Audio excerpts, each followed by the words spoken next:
너는 내 하나님 여호와께서 명령한 대로 내 부모를 공경하라. 그리하면 내 하나님 여호와가 내게 준 땅에서 내 생명이 길고 복을 누리리라. 아멘. 오늘 거룩한 주님의 날입니다. 오늘 이 말씀을 통해서 하나님의 풍성한 은혜가 저와 여러분들에게 함께 하시기를 주의 이름으로 축복합니다. 누구나 사람은 다 듣기 좋아하는 말이 있습니다. 누구나 다 좋아하는 단어가 있습니다. 그 중에 하나를 말한다면은 복입니다. 복을 받는다. 이 말을 들으면 누구나 다 좋아하죠. 기분 나빠할 사람 없습니다. 참 좋아합니다. 그런데 여기에서 저는 한 가지를 더 생각하고 싶습니다. 이 복을 받는다는 것은 조금 소극적인 행동인 것 같습니다. 우리가 누구한테 선물을 받는다. 이랬을 때 그 정말 좋은 선물을 집에다 가만히 놔두면은 어떻게 될까요? 아무 쓸모가 없습니다. 그 좋은 선물을 내가 사용을 해야 됩니다. 사용할 때 내 삶에 뭔가 기쁨이 일어나게 되고 뭔가 유익이 되는 겁니다. 군인들이 전쟁이 만약에 일어났을 때 이제 총과 총탄을 다 부여를 받죠. 그럴 때 받아놓고 이 총을 사용하지 못한다면 어떻게 되겠습니까? 내가 죽습니다. 우리는 복을 받는다. 여기까지는 너무 좋아요. 그런데 이 복을 그러면 어떻게 할 거냐? 이 부분은 좀 생각이 약한 것 같습니다. 그래서 이 복을 받는다를 한 단계 더 뛰어넘어서 복을 누린다. 여기를 좀 생각했으면 좋겠다. 그리고 우리가 새해가 들어가면은 한 해가 시작되게 되면 다들 인사도 새해 복 많이 받으세요 하고 인사를 누구나 다 합니다. 그런데 저는 제안을 많이 합니다. 새해 복 많이 받으세요를 이제 넘어서 새해 복 많이 누리세요 하고 우리가 인사합시다 하고 제안도 하고 주장도 하게 됩니다. 오늘 본문을 보게 되면 하나님께서도 그 마음을 우리들에게 전달하고 있습니다. 복을 받는 것을 이제 뛰어넘어서 복을 누려라. 다시 얘기해서 받은 복은 누려라. 이것을 우리에게 말씀하고 있는 것입니다. 그러면 어떻게 해야지 받은 복을 이제 누릴 수가 있을까?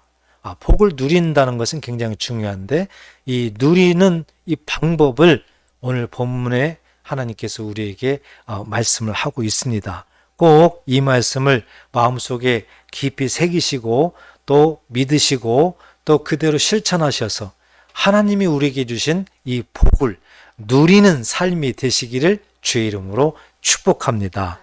오늘 말씀을 이렇게 보게 되면은요, 이 말씀은 하나님께서 이제 모세를 통해서 시내산에서 주신 십계명의 일부입니다. 십계명을 하나님께서 이렇게 주셨는데요. 우리가 잘 알겠지만 1계명부터 4계명까지는 대신관계입니다. 하나님을 사랑하는 것에 대해서 우리에게 가르쳐 주셨습니다. 또 5계명부터 이 10계명은 대인관계입니다. 이웃사랑에 대해서 하나님께서 이제 명령하신 그런 말씀입니다. 그런데 오늘 우리가 읽었던 이 내 부모를 공경하라 이 말씀은 10계명 중에서 5계명 그러니까 대인관계에서 말씀하시는 바로 첫 계명이라는 얘기입니다. 대인관계에서 하나님께서 처음에 주시는 계명이 내 부모를 공경하라 이렇게 말씀을 하고 있습니다. 성경 여기저기에는 계속 내 부모를 공경하라 이 말씀을 많이 하시거든요. 그럼 우리가 하나님 말씀이기 때문에 생각을 해봐야 됩니다. 왜 하나님께서 부모를 공경하라고 계속 강조하고 있을까? 왜 10계명에서 대인관계 5계명 첫 계명에 내 부모를 공경하라 이것을 가장 먼저 하나님이 명령하고 있을까? 이 부분은 굉장히 중요한 일입니다. 왜 이런 말씀을 하셨을까? 우선 두 가지로 생각해 볼 수가 있습니다. 하나는 인간적인 면입니다. 내 부모를 공경하라가 왜 이렇게 중요할까? 우리가 사는 이 세상에 모든 윤리나 도덕, 이것을 기초로 하려면은 가장 중요한 것이 바로 부모 공경이라는 거예요. 부모 공경이 없다면은 모든 도덕적인, 모든 윤리적인 이 기초가 세워질 수가 없다는 겁니다. 그래서 하나님께서 부모를 공경하라, 이 말씀을 하셨습니다. 또 하나는 영적인 부분입니다. 하나님은 보이지 않죠. 그렇지만 모든 이 세상의 복은 하나님으로부터 옵니다. 믿으십니까? 하나님께서 주십니다. 모든 생사화복을 주관하시는 분은 전능하신 하나님이십니다. 그런데 하나님이 보이지 않으니까 사람들이 믿질 않아요. 사람들이 믿을 수가 없어요. 그래서 하나님께서 보이는 사람, 특히 부모에게 위임을 하는 거지요. 그래서 부모에게 공경하게 되면은 보이지 않는 하나님도 공경할 수가 있다. 하나님도 경외할 수 있다. 이것을 하나님이 가르쳐 주려고 하는 것입니다. 어찌 보면 하나님의 아주 특별한 교육법이에요. 하나님이 우리를 사랑하셔서 하나님을 경외하고 하나님이 주시는 복을 받고 누리는 삶을 살 수 있도록 하기 위해서 하나님은 보이는 부모를 대리자로 세워가지고 부모를 공경하게 하면 그 부모를 공경하는 모습 속에서 하나님을 발견하게 되고 하나님을 경외할 수 있도록 하나님의 어떤 특별한 교육법을 우리에게 주신 것입니다.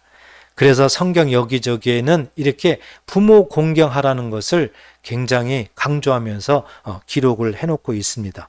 오늘 본문과 같은 말씀이 출애굽기 20장 12절에도 기록되어 있는데요. 내 부모를 공경하라. 그리하면 내 하나님 여호와가 내게 준 땅에서 내 생명이 길리라. 이렇게 하나님께서 말씀을 하셨습니다. 이 말씀을 보면 우리가 어찌 보면은 그리하면 내 하나님 여호와가 내게 준 땅에서 내 생명이 길리라. 여기가 굉장히 눈에 띄잖아요. 생명이 길다. 오래 산다. 이것만 관심이 많을 수 있어요. 그런데 하나님은 그 앞에를 강조하는 거거든요. 그렇게 되려면 어떻게 해야 되느냐? 내 부모를 공경하라. 내 부모를 공경하라.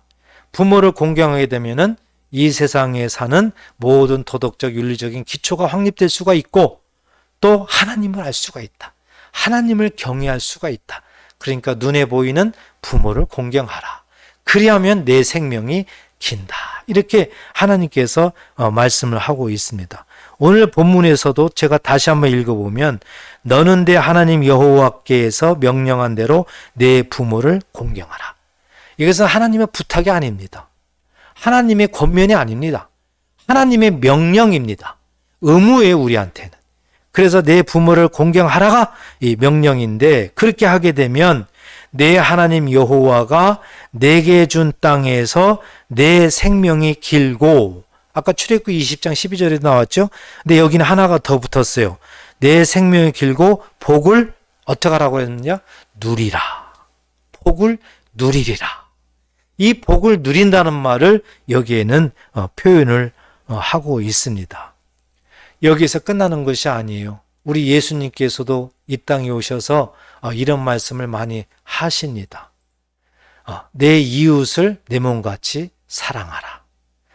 이 대인관계의 어떤 하나님께서 이 십계명 중에서 대인관계의 말씀을 우리 예수님도 하고 있습니다. 여기에는 내 부모를 공경하라. 이 말씀이 들어가 있어요. 예수님께서도 이렇게 강조하셨고 또 에베소서 6장 1절부터 3절까지 보면은요. 자녀들을 향해서 구체적으로 말씀합니다. 자녀들아 주 안에서 너희 부모에게 순종하라. 이것이 옳으니라. 자녀들에게 말씀하고 있는 거예요. 2절 보면 내 아버지와 어머니를 공경하라. 여기에도 공경하라가 나오죠. 이것은 약속이 있는 첫 계명이니 그랬어요. 대인관계에서 첫 계명이라고 그랬죠.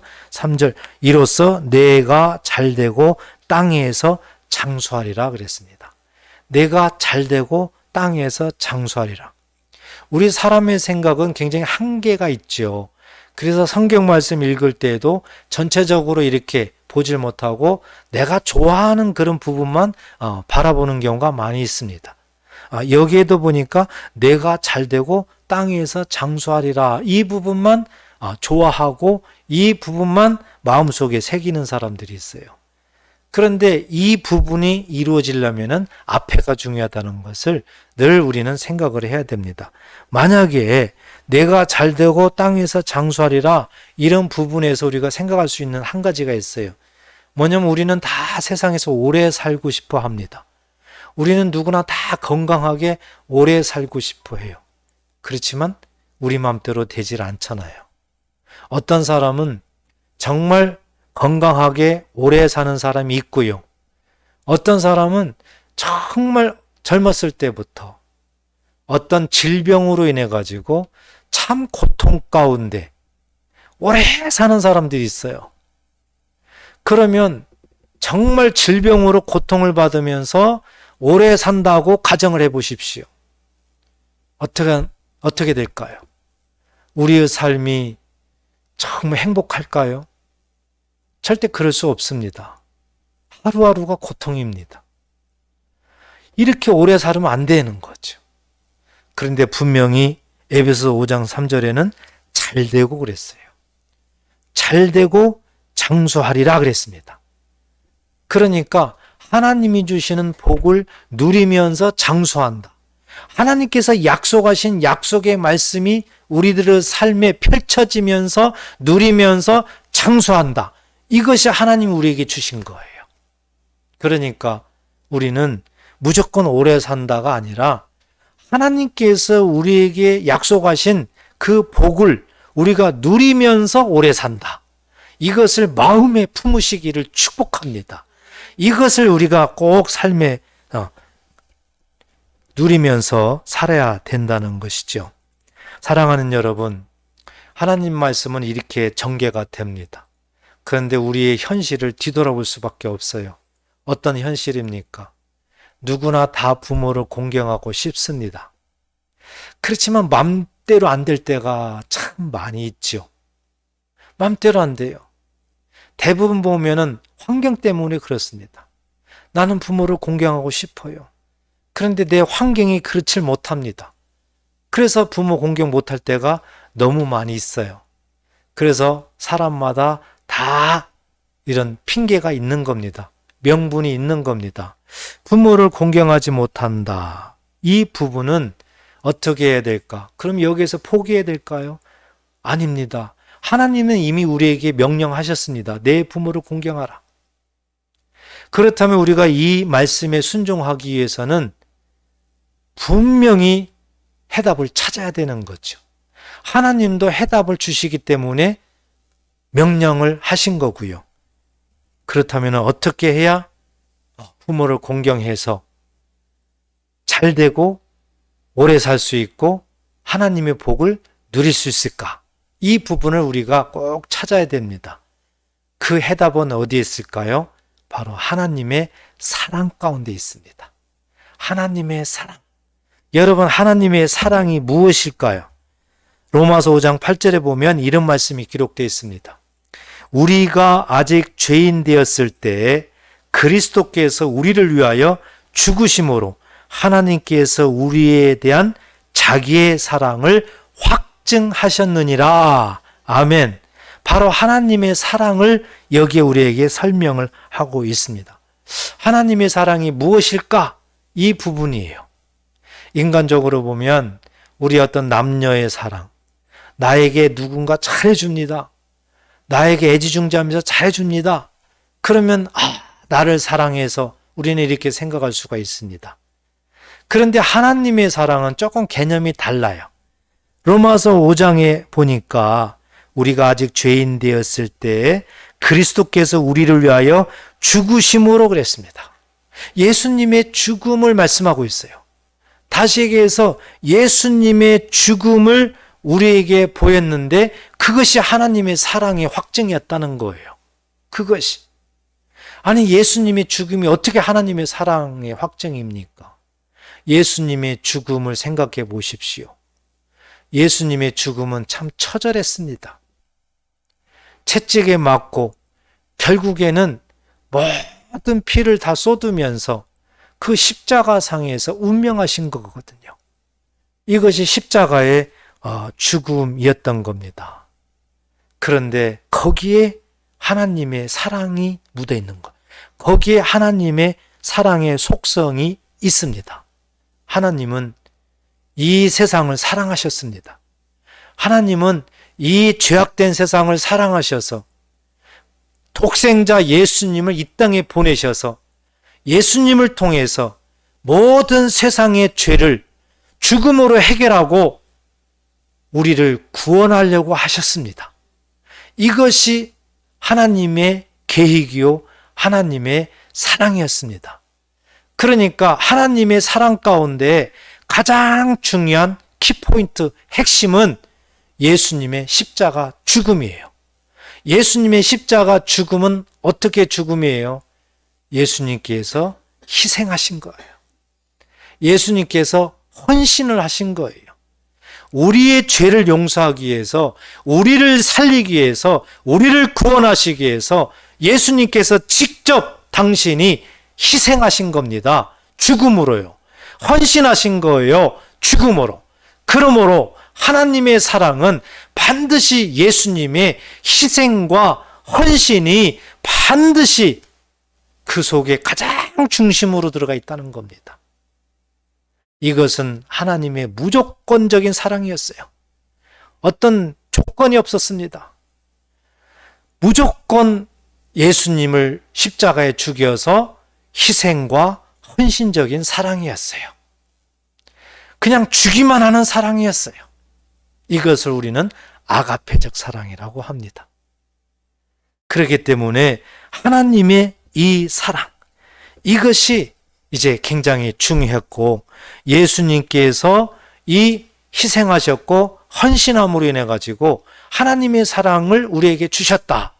이것이 우리에게 주시는 구원입니다. 이 사실을 믿는 것이 예수 믿는 겁니다. 그래서 우리가 예수를 믿는다면은 예수님을 닮아서 정말 희생적인, 헌신적인 이 마음이 우리들 속에 있어야 된다. 이것이 있어야지 부모님을 공경할 수가 있고 하나님을 경외할 수도 있다. 그리고 가족끼리도 서로 이렇게 사랑이 되고 교회도 사랑할 수가 있고 이웃도 그런 모습으로 사랑할 수가 있다. 이거예요. 인간적인 모습으로는 절대 공경이나 사랑이나 이런 자체가 한계가 있다는 겁니다. 그래서 하나님의 사랑, 즉 예수님께서 십자가에 죽으심으로 희생적인, 헌신적인 그 마음이 내 속에서 작동을 해야 우리는 부모님을 공경할 수 있는 그 자리로 갈 수 있다는 것을 우리에게 말씀을 하고 있습니다. 우리가 이런 모습으로 어떤 상황 속에서도 내가 먼저 희생하고 헌신하는 이 마음이 내 속에서 꿈틀거리고 작동하고 행동을 한다면은 자동으로 우리에게 삶 속에서 따라오는 게 있어요. 예수님을 보면은 알 수가 있잖아요. 예수님은 이 세상을 사랑하셔서 당신을 죽여서 당신이 헌신하고 희생하면서까지 우리에게 구원을 주셨습니다. 주셨어요. 받은 것이 아니라 주셨어요. 바로 주는 삶이에요. 베푸는 삶이에요. 우리가 정말 하나님의 사랑이 마음에 묻어져 있어서 희생과 헌신의 그 마음이 작동하고 행동을 하게 되면은 자동으로 베푸는 삶, 주는 삶을 살 수 있다. 이것을 우리가 말씀을 통해서 알 수가 있는 것입니다. 사랑하는 성도 여러분, 우리가 꼭 기억해야 될 것은 하나님의 나라는 주는 법칙의 나라입니다. 믿으시기 바랍니다. 하나님의 나라는 주는 법칙의 나라예요. 하나님의 나라는. 그래서 이렇게 예수님처럼 세상을 향하여 줄 때, 나눌 때 놀라운 하나님의 나라의 복이 누리게 되는 거예요. 하나님의 나라의 복을 우리가 계속해서 누리는 삶을 살 수 있도록 하나님께서 약속을 하신 겁니다. 복을 받고 있으면 아무 소용없어요. 그것을 사용해야 됩니다. 누려야 됩니다. 그래서 우리는 정말 누리려면은 희생과 헌신의 내 마음이, 즉 하나님의 사랑의 마음이 내 속에서 작동을 해야 된다. 내 속에서 행동을 해야 된다. 그리하면 자동으로 주는 삶이 되고, 이렇게 된다고 하면은 하나님께서 약속한 내 부모를 공경하게 되면 잘 되고 장수하리라. 이 약속이 이루어진다. 꼭 믿으시기를 주의 이름으로 축복합니다. 그래서 예수님도 이 땅에 오셔서요 하시는 말씀 보면 누가복음 6장 38절에 보니까 주라 그리하면 너에게 줄 것이니 그랬습니다. 예수님도 주라를 강조하고 있어요. 주라 그리하면 너에게 줄 것이니, 주면 어떻게 되느냐? 후이되어 누르고 흔들어 넘치도록 안겨주리라. 주게 되면은 표현이 가만히 보세요. 누르고 흔들어 넘치도록 안겨준다는 거죠. 다시 얘기해서 풍성하게 감당할 수 없도록 하나님께서 주신다는 겁니다. 그러니까 하나님 나라의 법칙은 이 주는 법칙이라는 것을 우리에게 말씀을 하고 있는 거죠. 그래서 우리는 정말 이 주는 삶이 돼야만 하나님이 주시는 그 사랑으로 복을 누리며 살 수 있는데, 이게 마음대로 안 됩니다. 사람은 이게 잘 안 돼요. 누구나 다 사람은 욕심이 있습니다. 누구나 다 소유욕이 있어요. 소유욕. 그래서 내 것을 남에게 준다는 것은 잘 허락이 안 됩니다. 내 것을 남에게 주면은 내 것이 다 없어질 것 같고요. 이렇거든요. 그런데 하나님의 사랑, 예수님의 그 십자가를 통해서 우리에게 보여주신 희생과 헌신, 이것이 내 마음속에서 꿈틀거리고 이것이 행동으로 옮겨진다면은 편안하게 줄 수 있는 거예요. 기쁨으로 줄 수 있다는 거죠. 이렇게 됐을 때에 부모를 공경할 수가 있다. 그리고 하나님을 경외할 수가 있다. 이것을 계속 강조하고 또 강조하고 있는 겁니다. 그래서 사도행전 20장 35절에도 말씀합니다. 범사의 여러분에게 모범을 보여준 바와 같이 수고하여 약한 사람들을 돕고, 또 주 예수께서 친히 말씀하신 바 주는 것이 받는 것보다 복이 있다 하심을 기억하여라 하고 우리에게 말씀을 합니다. 그러니까 아무리 시간이 흘러도 초대교회에도 오늘날 우리에게까지도 주는 것이 받는 것보다 더 복되다. 우리에게 말씀을 합니다. 그러니까 우리가 믿음으로 생각을 바꿔야 됩니다. 내가 자꾸 주는 것이 나에게는 엄청 복을 끌어당기는 거고요. 복을 누리는 방법이에요.